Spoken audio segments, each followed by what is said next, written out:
एक कंट्री का प्रेसिडेंट दूसरी कंट्री के टॉप लीडर को उठा ले आया randomly out of nowhere. How, ये कैसे पॉसिबल? जस्ट बिकॉज तुम पावरफुल हो तो ये कैसी बात हो रही है? तो सबसे पहले तो ट्रम्प तो ये ऑलरेडी मैसेज दे चुका है कि बॉस मैं लीडर हूं, मैं जो चाहूंगा वो मैं करूंगा. तो क्यों वो वेनेजुएला का लीडर है? वो क्यों है? वेनेजुएला एक इंडिपेंडेंट कंट्री खुद की, वो थोड़ी यूएस का कोई. तो जैसे if you go back to Saddam Hussein case, Saddam Hussein को उन्होंने जो किया वो क्यों किया? वो ये बोलकर थोड़ी किया कि आप मेरे पेट्रो डॉलर इक्वेशन को बिगाड़ रहे हो क्योंकि आप लोकल करेंसी में ऑयल को ट्रेड कर रहे हो.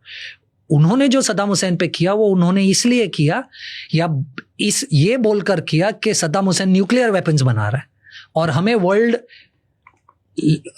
लेस ऑफ न्यूक्लियर वेपन्स चाहिए, इसलिए हम उसे मार रहे हैं. वेनेजुएला पे क्या बोल रहा है? Drug cartel. Venezuela drugs supply करता है दुनिया में, इसलिए हम उसके प्रेसिडेंट को उठा रहे हैं. By the way, I am not sure अगर आपने ये पढ़ा या नहीं. Very interesting how they did it. It was less war and more of cyber war.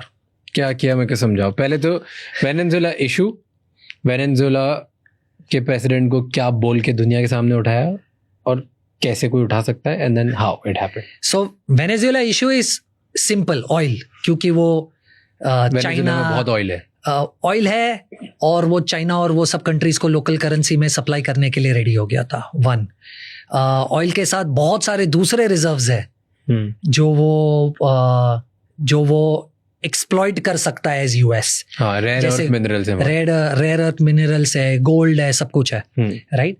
तो वो एक इशू था. क्या बोल के किया कि वो ड्रग सप्लाई कर रहा है. ये थोड़ा सा एक्सट्रीमिस्ट था उनका प्रेसिडेंट भी. तो उसके आने के बाद स्पेसिफिकली लास्ट 2-3 साल में बहुत ज्यादा इन्फ्लेशन भी वहां पर बढ़ गया. क्योंकि वो इकोनॉमी को सही तरीके से मैनेज नहीं कर पा रहा था. ठीक है. और वो जो एंटी यूएस है उन सब के साथ मिलकर काम करने लगा. रशिया के साथ काम करने लगा, चाइना के साथ काम करने लगा, और वो लोग के साथ वो लोकल करेंसी में ट्रेड पार्टनरशिप्स करने लगा जो इनकी ऑफ कोर्स इनकी पेट्रो डॉलर डोमिनेंस को चैलेंज कर रहा था. और वो यूएस की सुन नहीं रहा था. और यूएस ऑलरेडी पहले भी 2-3 बार ट्राई कर चुका है वेनेजुएला में कुछ करने का. So if I go take you back slightly back in the history, अगर if I am not wrong early 2000s में कोनेको करके एक ऑयल कंपनी थी और 2-3 कंपनीज थी जिन्होंने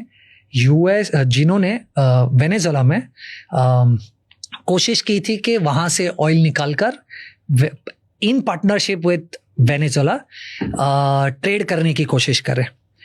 पर सडनली 2005 एंड 2006 से if I am not wrong there then president said कि अब मैं इसको नेशनलाइज कर रहा हूँ. नेशनलाइज का मतलब आप जो 2-3 कंपनीज यूएस की हो जो यहाँ पर ऑपरेट कर रहे हो, 51% स्टेक मेरा है. ओके. तो 3 में से 2 कंपनीज ने सेड बॉस ऐसा नहीं चलेगा. एक कंपनी कुछ अग्री हो गई थी, अभी एग्जैक्ट नाम मुझे सब याद नहीं है. एक कंपनी अग्री हो गई जिसने 51% स्टेक दे दिया. अब बाकी जो 2 कंपनीज थी ना, उनके एसेट्स को सीज कर लिया. हाँ, क्योंकि आप चले गए ना. और ऐसा 2 या 3 बार हुआ है. तो ऑलरेडी यूएस प्यार से ऑयल प्रोडक्शन को कंट्रोल करने की पहले कोशिश कर चुका है वेनेजुएला में. पर अब वो एक ऐसी सिचुएशन में आ गया था कि चाइनीज एलाइज, रशियन एलाइज उनके पार्टनर्स बन रहे थे, ट्रेड उनकी लोकल करेंसी में होने लगा. तो उसने इन्फ्लेशन बहुत बढ़ रहा है, ये अच्छा प्रेसिडेंट नहीं है, ड्रग्स में डील करता है, ड्रग कार्टेल्स इसकी वजह से एक्सपोर्ट हो रहा है ड्रग, और ये सब स्टोरी बनाकर यूएस को बर्बाद कर रहा है ये इसके ड्रग्स. ये स्टोरी बनाकर वो घुस गया अंदर. अब ये वॉर एक्चुअली वॉर नहीं था. Now this is what I have read and that is what I am telling you. Actually वो लोग ने, चूंकि of course they were using all softwares and hardwares that were made in the US, उनकी satellites and all of that. तो उन्होंने एक malware issue कर दिया लाइक वायरस उनके सिस्टम में कि ऑटोमेटिकली इलेक्ट्रिसिटी बंद हो गई, उनके कंप्यूटर्स चलना बंद हो गए, and in that fraction of minutes ये लोग डिटेक्ट ही नहीं कर पाए, जो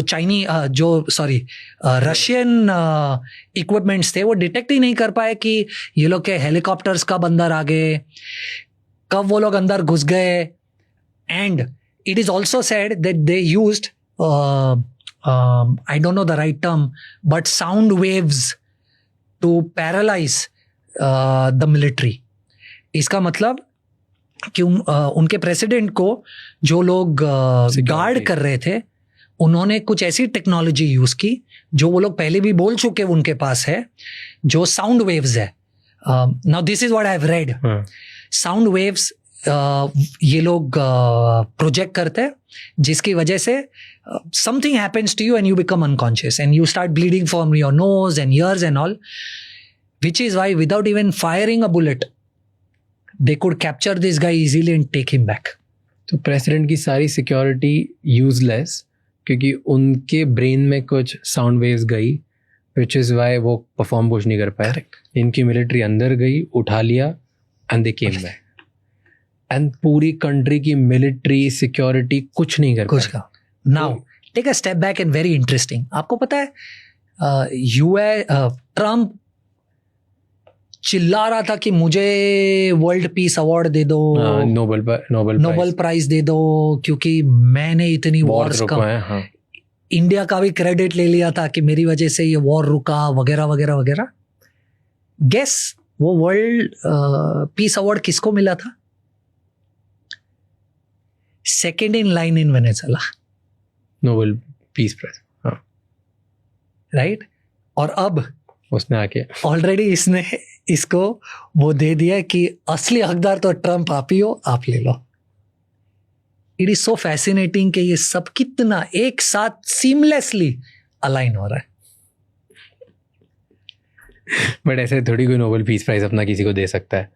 नोबेल पीस जो कमिटी है वो ही बोल रही है कि भाई कुछ ऐसे हो नहीं सकता, दिस इज नॉट ट्रांसफरेबल, थोड़ी है मैंने तुम्हें दिया तुम मुझे दे दो, like all that bullshit. But कितना फैसिनेटिंग है कि ये सब अलाइन हो रहा है यार. आई मीन ऑफ कोर्स ये वाला तो थोड़ा थियरी था, बाकी सब जो मैंने आपको बोला वो सब तो फैक्ट्स है. हाँ, मैंने एटलीस्ट पढ़ा हुआ है जो मैं आपको बोल रहा हूँ. थैंक यू सो मच ये क्लिप एंड तक देखने के लिए. अगर आपको और भी ऐसी क्लिप्स देखनी है तो राज शमानी क्लिप्स चैनल को सब्सक्राइब कर लीजिए.